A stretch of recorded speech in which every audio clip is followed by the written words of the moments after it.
আসসালামু আলাইকুম, কেমন আছেন সবাই? আমি আজকে রান্না করব ঢেঁড়স দিয়ে চিংড়ি মাছ। অনেক মজার একটা তরকারি। পাতলা ঝোল হয়, তাই অল্প পেঁয়াজ দিতে হবে। পেঁয়াজ আর কাঁচামরিচ আমি একসাথে ভেজে নেব।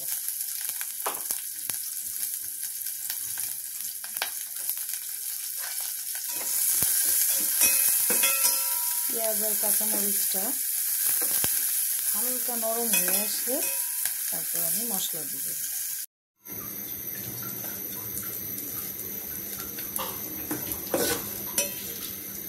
এই যে পেঁয়াজটা এখন আমার ব্রাউন কালার হয়ে গেছে। এখন আমি অল্প একটু আদা রসুন দিব,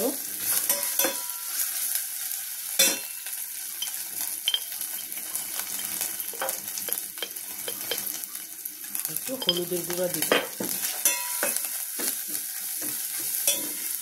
মশলাটা যেন পুড়ে না যায়, এজন্য আমি একটু পানি দিয়ে নেব।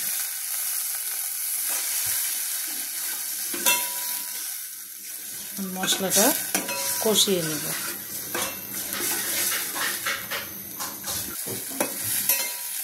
মশলাটা কষে গেছে, এখন আমি চিংড়ি মাছগুলো দিয়ে দেব।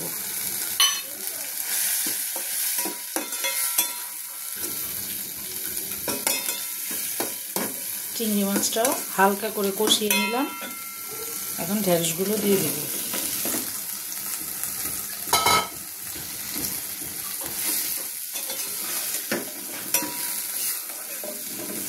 মশলাটার সাথে একটু ভালো করে মাখিয়ে পানি দিয়ে দেব।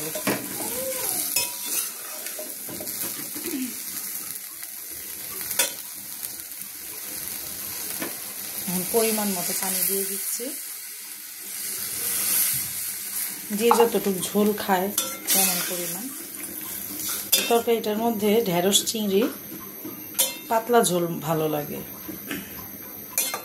এটার মধ্যে কাঁচামরিচের ঝালটাই ভালো লাগে, মরিচের গুঁড়া দেওয়া লাগে না, হলুদ আর কাঁচামরিচ।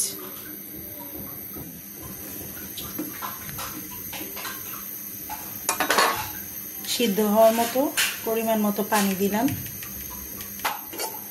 এটা এখন ঢেকে দিব। সিদ্ধ হয়ে যখন ঝোলটা পরিমাণ মতো টেনে যাবে, তখন আবার কাঁচামরিচ ধনেপাতা দিয়ে নামাবো।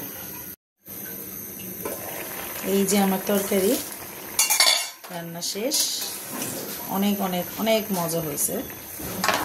এখন ধনেপাতা দিয়ে নামাই ফেলব।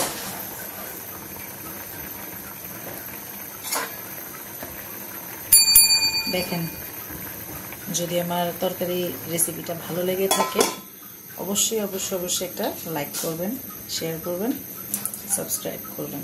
আসসালামু আলাইকুম।